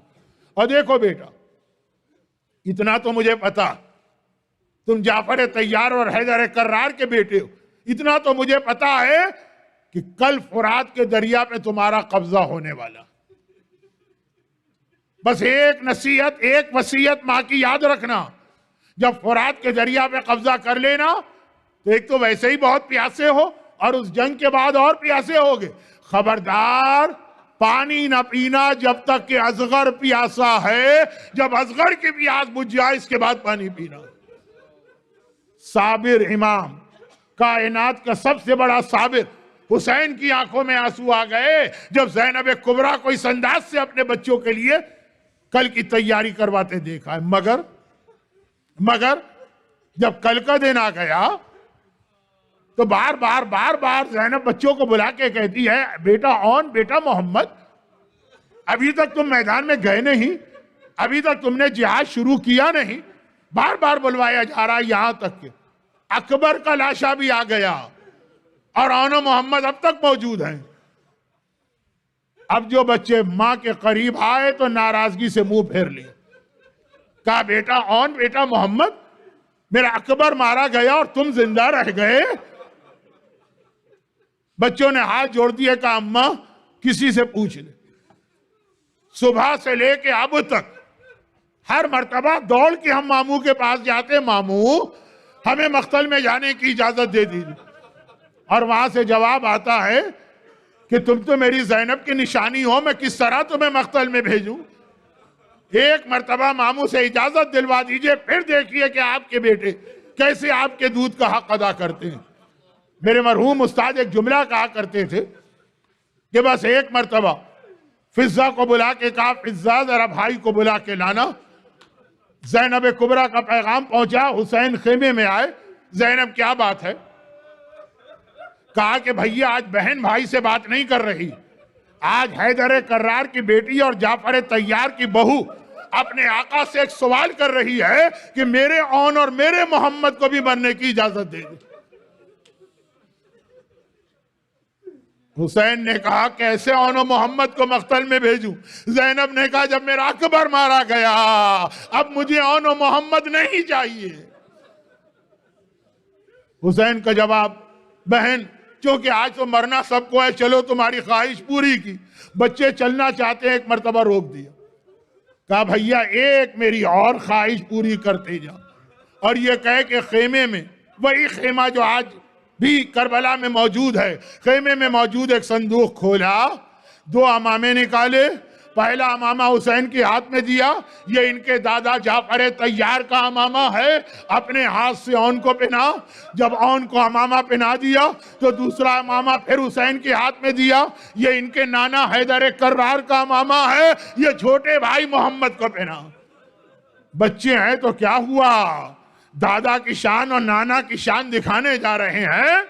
بچوں کو گویا جعفر طیار و حیدر کرار بنا کے مقتل میں بھیجا۔ مسائب بہت زیادہ پڑھنے کی اس وقت طاقت نہیں ہے، اور دونوں بچے چلے، اب آپ خود اندازہ کر لیں جعفر طیار کے پوتے نے کیسا جہاد کیا ہوگا، حیدر کرار کے نواسے نے کیسا جہاد کیا ہوگا۔ علمان و الحفیظ کی آوازیں بلند ہو رہی ہیں، عمر سعد کا لشکر ایک مرتبہ کائی کی طرح پھٹتا جا رہا ہے۔ عمر سعد نے کہا ایسا کرو، ان بچوں کو ایک دوسرے سے الگ کر دو، جب تک یہ دونوں ساتھ رہیں گے ہمارا کوئی حملہ کامیاب نہ ہوگا۔ بچے الگ بھی کیے گئے، 15 ہزار کی فوجیں ایک ایک بچے کے گرد جمع ہوئیں، اور تھوڑی دیر گزری، ادھر اون گھوڑے سے گرے، ادھر محمد گھوڑے سے گرے۔ حسین نے جیسے ہی دونوں بچوں کا آخری سلام سنا، تڑپ کے اپنی جگہ سے آگے بڑھے، اور ادھر فوج یزید میں خوشی کے شادیانے بجنے لگے۔ اون و محمد کے مارا جانا، فوج یزید میں خوشی کی آوازیں ہیں۔ جب یہ آوازیں خیموں میں پہنچی تو بیویاں سمجھ گئیں اون و محمد مارے گئے۔ ایک مرتبہ رونا چاہتی ہیں، زینب نے کہا رک جاؤ، میرے اون و محمد پہ رونا نہیں، باجے والوں کی صدا زیر قنات آتی ہے، کیسے لاشیں میرے بچوں کی بھرات آتی ہے۔ اور ایک بار حسین اون و محمد کو لے کے آئے، دونوں بچے ماں کے قریب پہنچائے گئے۔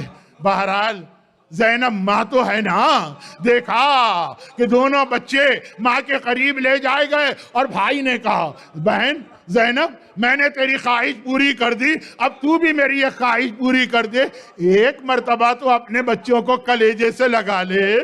زینب جھکی، آن مر چکا تھا، محمد آخری سانسیں لے رہا ہے، زینب نے بیٹے کو کلیجے سے لگایا، محمد نے ایک بار آنکھیں کھولی، صرف ایک جملہ کہا، اماں اب تو ہم سے راضی ہو گئی نا، اماں اب تو ہم نے تیرے خون کا حق ادا کیا۔ ہائے آن، ہائے محمد، واہ آنا، واہ محمد۔